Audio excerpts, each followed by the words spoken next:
name is Bonnie Renault. Today I will be discussing the history and philosophies of Henry David Thoreau. Henry David Thoreau was a man who wore many hats. He was considered an American author, philosopher, poet, transcendentalist, naturalist, and abolitionist. Two of the main works that Thoreau can be remembered by are his book, Walden, and his essay on civil disobedience. Thoreau's writings were numerous, and some of his most famous topics, of course, included history and philosophy. His philosophies on simple living closely relate to modern-day views of environmentalists.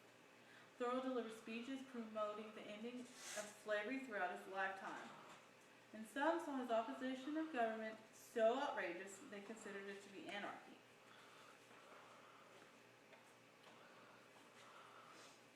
His philosophy of government challenged many of the views of the people of his time when he wrote the essay Civil Disobedience.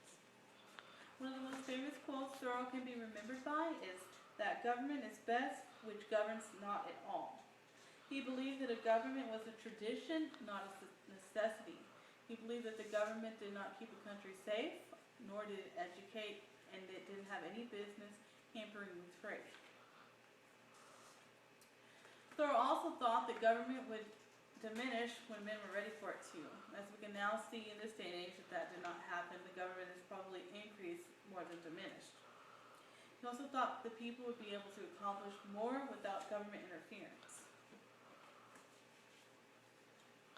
Thoreau believed that the people would have been able to accomplish more without government standing in their way, and the education should be learned through personal experiences and life lessons, opposed to what's mandated to be taught by the government. He thought that the selfish embargo acts and other regulations placed a hamper on trade, and that men should be able to decide on their own because they were stronger.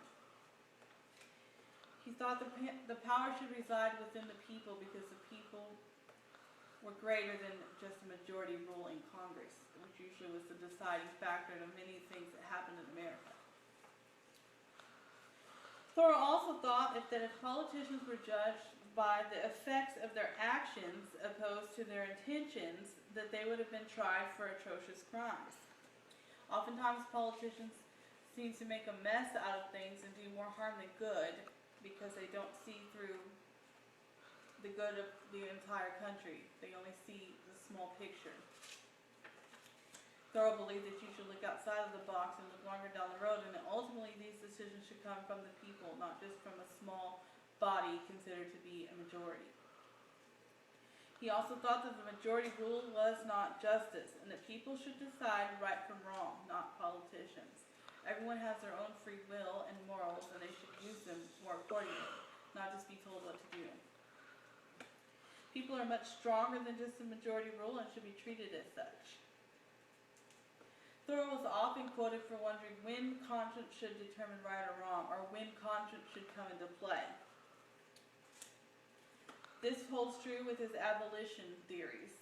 Abolition was a necessity, not an option. People were not property. Again, where's the conscience come into play? How could people with a conscience own slaves? His stance on civil rights motivated others, such as Martin Luther King Jr. and Gandhi later in life. Slavery enraged many New Englanders at the time, especially Bostonians. Thoreau's poetry was considered very transcendentalist.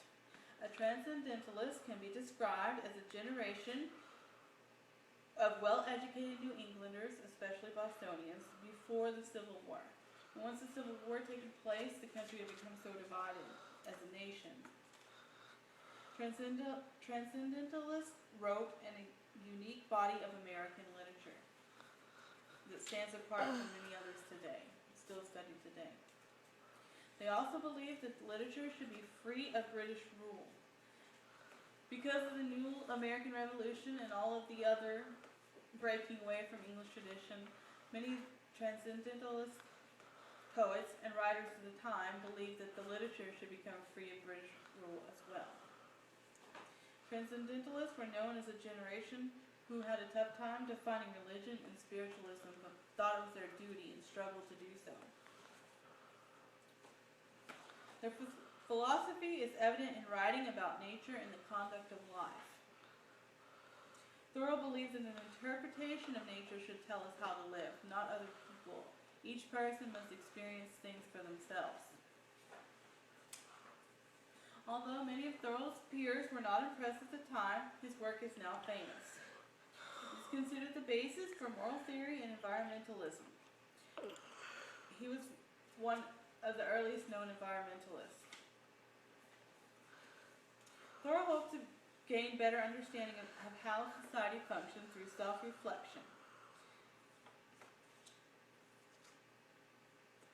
Thoreau hoped to clarify his purpose in life by spending time in the woods.